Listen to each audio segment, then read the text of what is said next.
Social entrepreneurs want to change the world.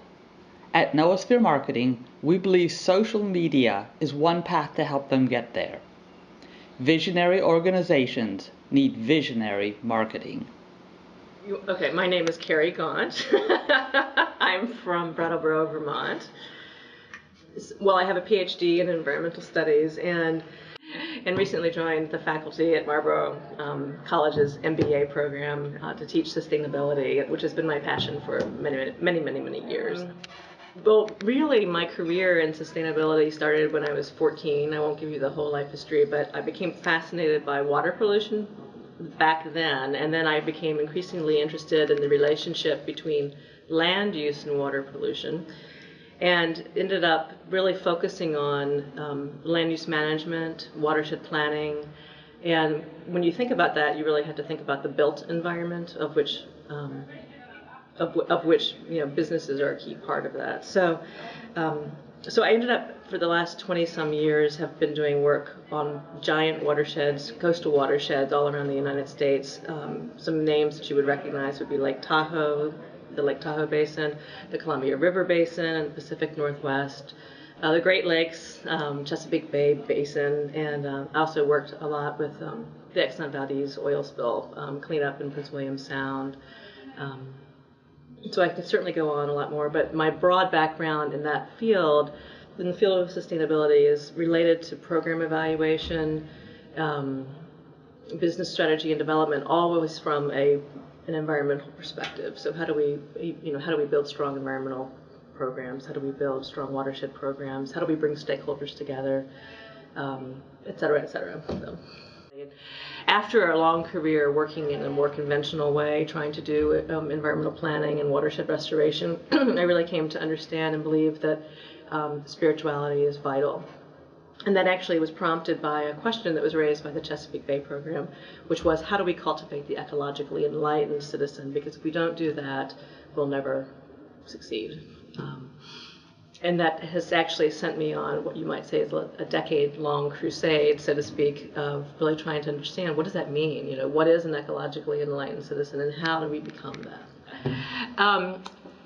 I am inherently interfaith, so I thought that when you think about enlightenment, and I think it's inherently a spiritual term, and so I wanted to look at people of faith and people that had strong spiritual practices. I'm inherently interfaith in my perspective, and I wanted to take an interfaith view of this, which has been unfolding and unrolling in a faith denomination by denomination, so to speak. So I started my research for my PhD looking at Christian role models of ecological awakening. I got a postdoc fellowship to look at Buddhist role models.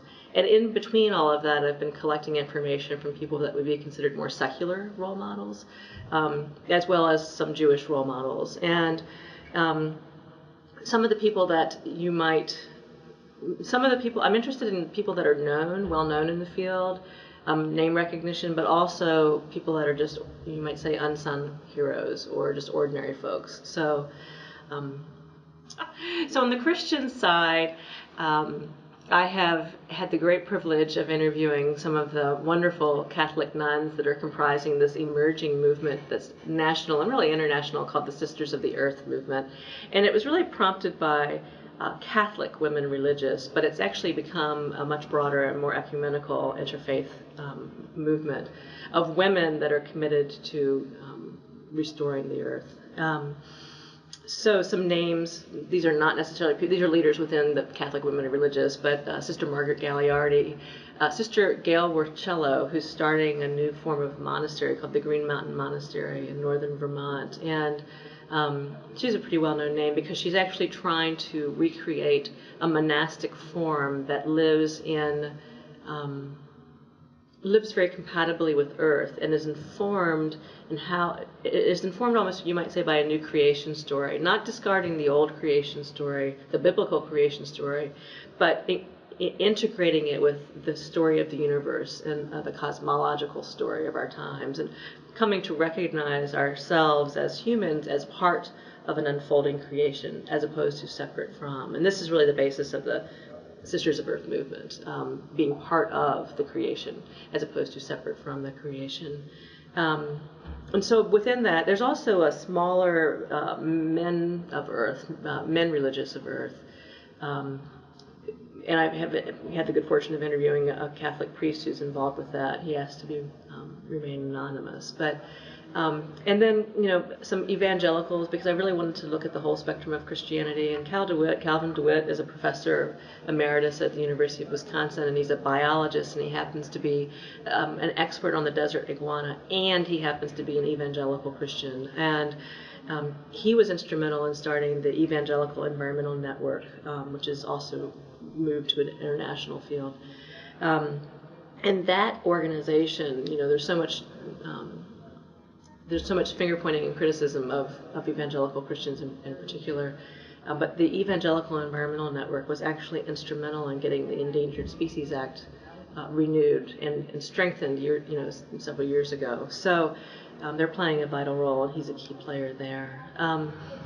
Two other evangelicals that I interviewed that are quite interesting are Matthew and Nancy Sleeth, who really came from what you might say was a non-faith background. But when they did some deep discernment and some deep inquiry into, Matthew was an emergency room doctor, and he experienced some trauma when a number of his patients died of cancer back to back to back, and it really sent him on a deep internal quest. And he actually read from all the faith traditions. He was a man of science, but he actually went on retreat for an extended period of time and read from all the faith traditions and really said, this is the key, this is the way we have to do this. And the one faith that spoke most strongly to him was a Christian faith. And so he actually went from being more or less agnostic to really diving into evangelical Christianity. And he and his wife are doing amazing things. They've started a nonprofit called Blessed Earth and are doing a lot of teaching and outreach, and have written a number of well-known books. And then on the Buddhist side, so the people that I've been interviewing and connecting with, most well known would be Joanna Macy, of course, who is really well known for her work on, she calls it the work to reconnect. And again, what I found is not so much difference, but similarities.